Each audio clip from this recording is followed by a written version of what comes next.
여러분 안녕하십니까, 반장입니다.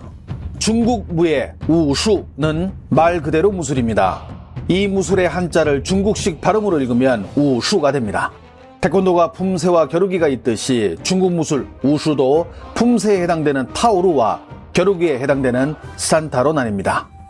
타오루는 태권도 품새처럼 무술 동작을 펼쳐 보여주는 연기 종목입니다.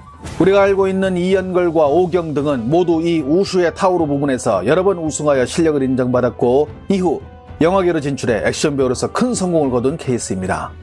태권도 겨루기에 해당되는 산타는 크리스마스가 생각나는 발음이지만 우슈의 한 종목으로 헤드기어, 권투 글러브와 호구를 착용하고 대련을 하는 종목입니다. 따라서 실전성은 위의 품새를 보여주는 타오루와는 차원이 다르다고 할 수 있습니다. 중국 무술 하면 우리 머릿속에 떠오르는 것이 있습니다. 남자의 가슴을 울리는 바로 이 대사. 용춘, 예원.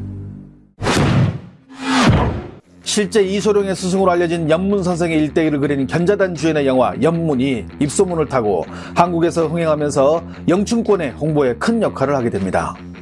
실제 인물을 바탕으로 한 연문의 스토리는 사람들의 관심을 끌기에 충분했으며 여기에 영화의 큰 줄기를 이어나가는 가족, 중화사상, 항일, 무술 대결이라는 양념이 적절히 섞여 흥행가도를 달리자 급기야 2016년 개봉한 연문3 최후의 대결에서는 누구나 그럴싸한 계획을 가지고 있다, 처음 맞기 전까지는 이라는 명언을 남긴 타이슨까지 소환하여 1대1의 대결까지 펼치며 영춘권은 천하제일 무술이다를 만천하에 알리는 누를 범하고 맙니다.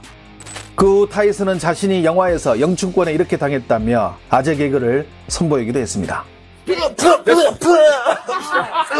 Think about getting hit by Tyson. You know, getting hit by one of those claws. You go like this. You go like this. This is how it goes.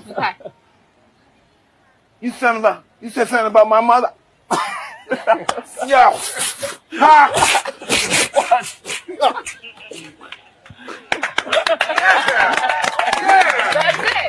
하지만 이 영화의 개봉 이후 중국 무술하면 태극권을 떠올리던 우리의 기억 속에 영춘권이라는 또 한 자리를 만들어 놓은 것을 보면 영화는 나름 성공한 것이 아닌가 하는 생각을 해봅니다. 영춘권은 중국 권법의 한 문파로 광동 지역을 대표하는 권법이기도 합니다. 중국의 언론 매체들은 광동 지역의 각 영춘권 도장들을 돌아다니며 오늘도 열심히 수련 중인 수강생들과 특히 영화의 성공에 힘입어 갈수록 많은 수강생들이 영춘권의 수련을 위해 도장을 방문하며 어린 학생들 같은 경우 영춘권을 수련하면 심신을 단련하고 중화의 유구한 역사인 중국 무술에 대해 더 깊게 이해할 수 있는 자국의 우수한 전통 문화라고 매번 대대적으로 선전하고 있습니다. 뿐만 아닙니다. 영춘권의 뿌리는 광동이지만 사실상 영춘권의 전성기를 이끈 곳은 홍콩이기 때문에 중국 무술 중 서양에 가장 많이 알려진 무술로 더욱이 이소룡이 배운 무술이라는 이유로 외국에서 선풍적인 인기를 끌고 있다며 외국 수강생들이 수련하는 영상까지 소개하며 이미 영춘권은 국제적인 무술이 되었다고 끊임없이 알려줍니다. 사실 우리가 가장 궁금해하는 것은 이런 무술들의 실전성일 것입니다. 영춘권의 고수들은 정말 실전에서 견자단처럼 그런 가공할 능력을 발휘할 수 있을까요? 우리는 이미 여러 영상들을 통해서 중국 무술의 실전성에 대해 알고 있지만 영춘권을 직접 수련한 이들은 이에 대해 어떻게 말하는지 궁금해 현재 영춘권 6단인 한 수련생의 답변을 들어봤습니다. 我们在考段的过程中呢，既要考理论，也要考这个武术史。像4段以上，我们叫中段位；4段以上要考兵器，要写论文。我们是在摄像头底下，而且是正规的考试，就是我拿了4段。然后呢，按照正规的，就是说4段过2年以后，你可以申请考5段。那你这段位最高是几段呢？武术段位的话，最高段位是9段，但是越到后面是越难的，它有年龄的限制，你年龄必须是45周岁以上。那就说这个段位实际上跟实战能力之间是不对位的。这个大家都知道的，因为中国武术就分两个方面发展嘛，一个是传统武术，一个是散打嘛。那么散打的段位，比如说你很高，那你的赛事水平肯定很好。但是传统武术这一块的段位，它不是说你要跟某某去打，你打败了对方，你就段位高了。 영춘권도 현재 중국 무술의 실전성에 대해 워낙 말들이 많다 보니 요즘은 온라인을 통해 실전에 써먹을 수 있는 영춘권 영상들을 만들어 시리즈로 선전하고 있는 형국입니다. 저렇게 근접전에서 배운 기술들이 정말 실전에서 사용될 수 있을까요? 영춘권 고수라 자부하는 두 명이 서로 상대방보다 더 세다고 주장하다 한판 붙은 영상입니다.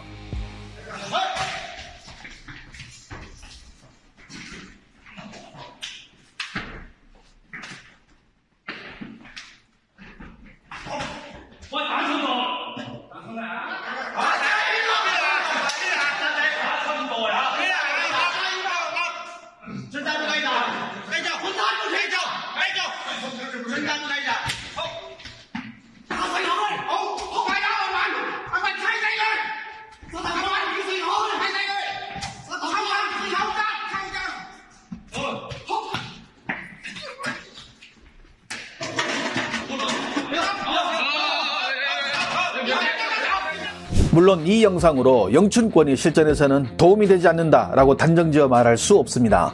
하지만 지금 인터뷰에 등장하는 웅정정은 영춘권을 수련하다 복싱으로 전향한 케이스로 앞의 영상에서 영춘권 6단이라고 소개한 이를 자신의 복싱으로 KO시킨 경험을 갖고 있습니다.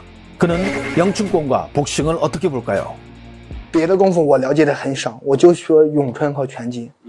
拳击有专业的一个正规的力量练习，像蹬腿呀、深蹲呐、卧推呀，这都是练力量、练爆发呀、练速度啊等等。而咏春里面没有，它就没有力量训练，就没有这个力量的基础上面。如果说你咏春跟我拳击对战，你根本也打不了，你扛不住我的力量。就是因为你的力量跟人比起来，它差距很大，对啊很悬殊。还有呢？步伐。步伐。咏春里面讲究马，就是说他的步伐就马，前肩马、后退马、偏身马等等，就走那个复杂的那个步伐。拳击就很简单，步伐很直接，速度快，变化多端。但是相对于咏春的步伐来说，它比较繁琐。还有一个就是心理，我经常上拳台，我的心理有多强大，我根本都不急不躁，我挨拳了，我接着去找机会。而你呢？你没有经过拳台，你没有上过台，你不知道什么情况。那个拳台，你觉得对一个人的心理训练非常非常重要吗？非常非常重要。第一次上台的人，他非常紧张，他肯定紧张，他不管是挨拳还是打别人，他都紧张。我的注意力非常集中，等等。所以说，传统武术没有，他没有经过这个训练，他根本就承受不了那种压力。你说这个是难以通过训练来替代的？对，那必须通过学习来强化，不然你心里承受不了那种压力。在我看来，没得打，没得打。就即便是所谓的就民间的武术高手，也没得打，没得打。我流过血，你练传统武术流过血吗？我只就问你流过血吗？你鼻子破过吗？你挨了多少拳？我就问这个。你就没法比了，已经输了。这个结论说起来其实挺残酷的啊，因为我们中国人很多人都是读着武侠小说、看着武侠电影长大的，可能很多人他尽管没有练，内心里头也有一个武侠梦，都认为我们中国的传统功夫非常非常的厉害，是非常残酷。对我来说就非常残酷，我就是你说的那一类人，我非常迷中国功夫，非常喜爱，但是我们要接受现实。 해당 인터뷰를 접한 중국 네티즌들은 어떤 반응을 보일까요? 저게 솔직한 말이지 전통 무술과 요즘 격투기가 얼마나 레벨 차이가 심한데 복싱이나 격투기는 과학적으로 훈련하는 반면 전통 무술은 혼자 상상훈련이나 하고 7년은커녕 70년을 수련해도 7개월 훈련한 복싱 선수 손도 못 댈 듯. 저 사람 영춘권에 대해서 잘 모르는 것 같은데 거짓말만 늘어놓고 있네. 영화가 중국 무술을 너무 과대 포장시켜놨어. 무술이 아니라 건강체조인데. 이연걸이 인터뷰에서 말했지 건국 이후 중국 무술은 체조가 돼버렸다고.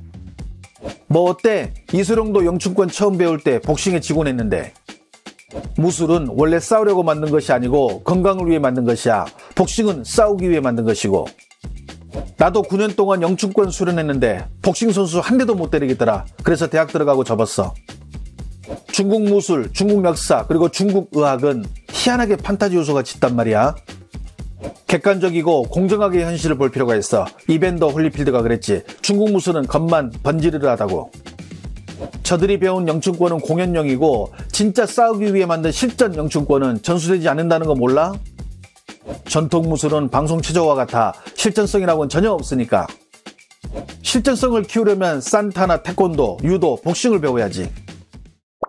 우슈가 태권도, 유도와 달리 올림픽 정식 종목에 포함되지 않고 있는 가장 큰 이유 중에 하나는 우슈의 품새 종목인 타오루가 심사위원의 주관적 판단이 너무 깊게 적용돼 중국 선수들이 금메달을 싹쓸이할 우려가 크기 때문이라고 전문가들은 말합니다.